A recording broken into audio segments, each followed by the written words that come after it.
All right, we're talking about adolescent development, and we're getting to the developing reasoning power of adolescence, and this is where, adolescents reach Piaget's level of formal operations. And formal operations means you can think hypothetically. So when you first learn to think hypothetically, and this makes sense when you think of, the causes that adolescents have, especially, 17, 18-year-old people, is they're very into politics. They're very into the idea of environment. So they have causes, and it's because they start to think of things in a futuristic idea. And this is very typical of people this age. Also, moral reasoning. Morals have to do with, your idea of what's right and what's wrong. Lawrence Kohlberg is the person that we associate a lot with moral development. And he looked at moral reasoning, thinking, if our reasoning behind an action will dictate whether we're a good person or a bad person or not. And he looked at three kinds of morality. However, he looked at it because he looked at how people looked at dilemmas. So a dilemma, for example, his most famous one is the Heinz dilemma, which would be along the lines of, Heinz is a man whose wife is dying from a rare form of cancer, and a pharmacist has come up with a cure. And the amount of money he's charging is crazy compared to the amount it costs him to make it. And he won't sell it to Heinz no matter what, even though he tries to have, everything Heinz can come up with to buy the drug. He says no. And the dilemma is should Heinz steal the drug to save his wife? And when Kohlberg said there's three different types of reasoning, three different levels with two stages, so six, I guess, in total. Pre-conventional morality. If you think of conventional as being the idea that it's society. So pre-conventional is reasoning without considering society. And so his stage one response, which would be based on other people. So, he shouldn't break the law. Mommy doesn't like it when you break the law, or the police don't like it when you break the law. That would be a really bad thing.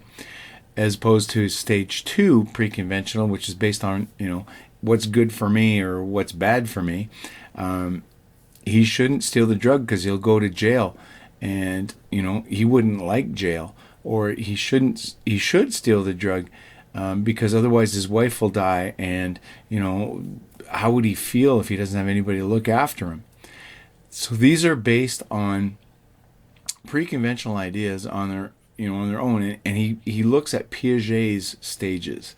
So these would be sensory motor and pre-operational stages where they can't think beyond themselves.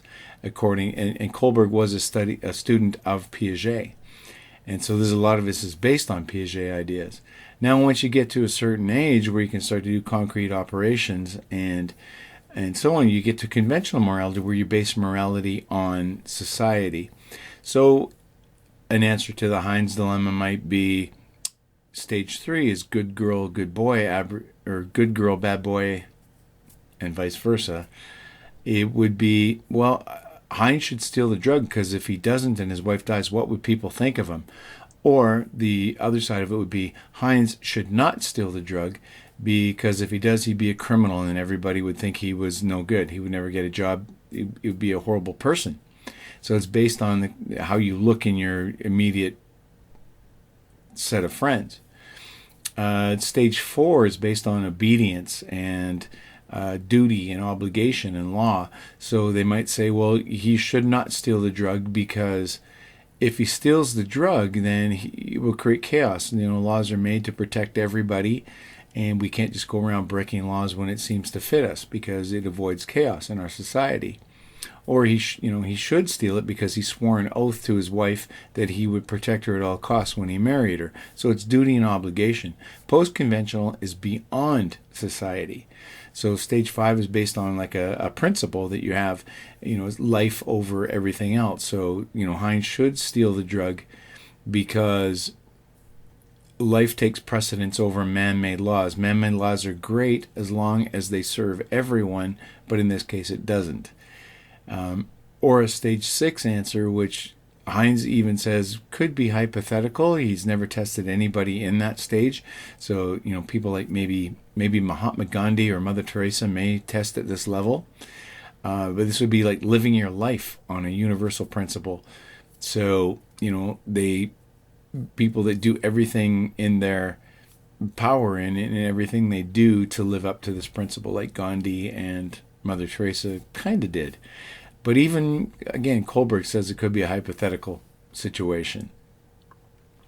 Here are a chart showing the three levels. And again, there are 2 stages in each level, and I'll give you a handout in class to give you the breakdown of the stages. But you can look at that. It's not a bad chart. So part of the thing that goes on with Kohlberg is he's looking at moral reasoning. Now, moral action may be something entirely different.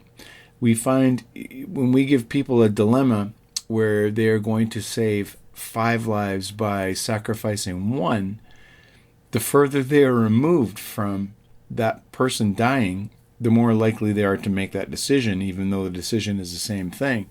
And this has to do with their emotional feeling, their emotional reasoning. And emotions seem to have a lot to do with our moral decisions. And the other criticism of Kohlberg is moral reasoning does not necessarily translate into moral action. So we may decide, we think it's a good idea because it's a life to steal the drug, but in reality, when it came down to it, if we're in that situation, we may not steal the drug.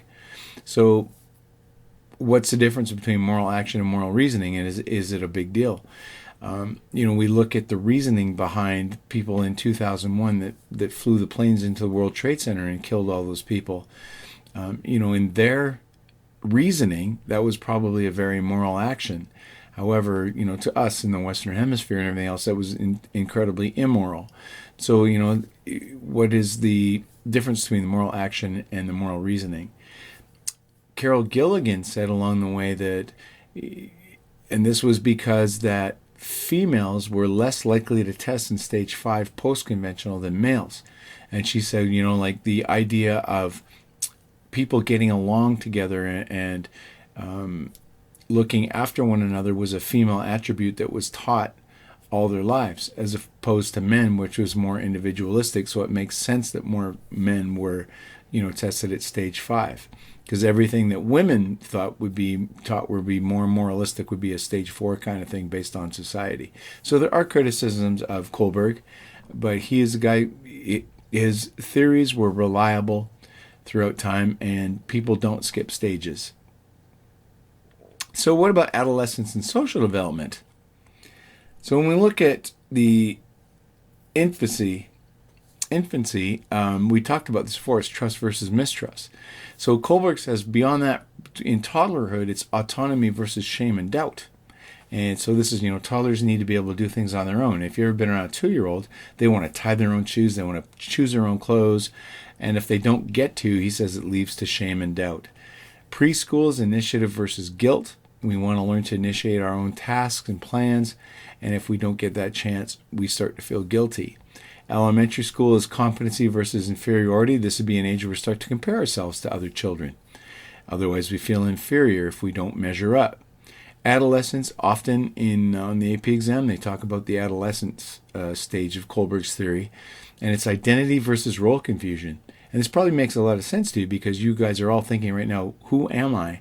I got to make big choices next year. And what university do I go to? What do I study? It's going to change so many things in my life. And there's a bit of confusion. And if the identity is not figured out, the role confusion persists. So that makes a lot of sense. Once you reach young adulthood, it's intimacy versus isolation. The dilemma at this age is, and psychosocially, is developing close relationships.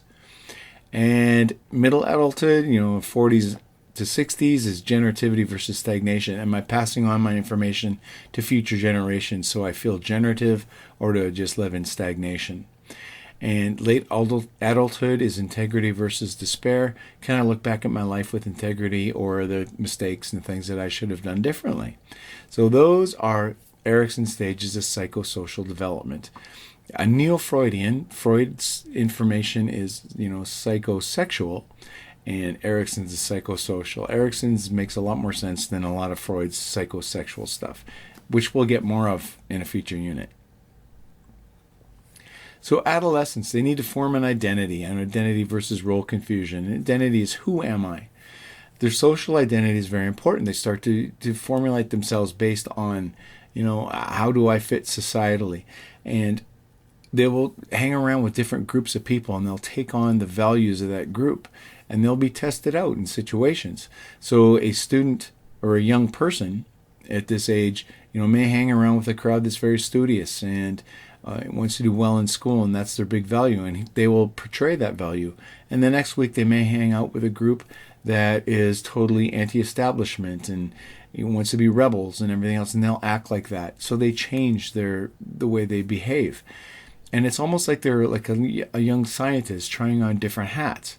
And depending on the outcome will help dictate what kind of identity that they're going to develop as they get a bit older.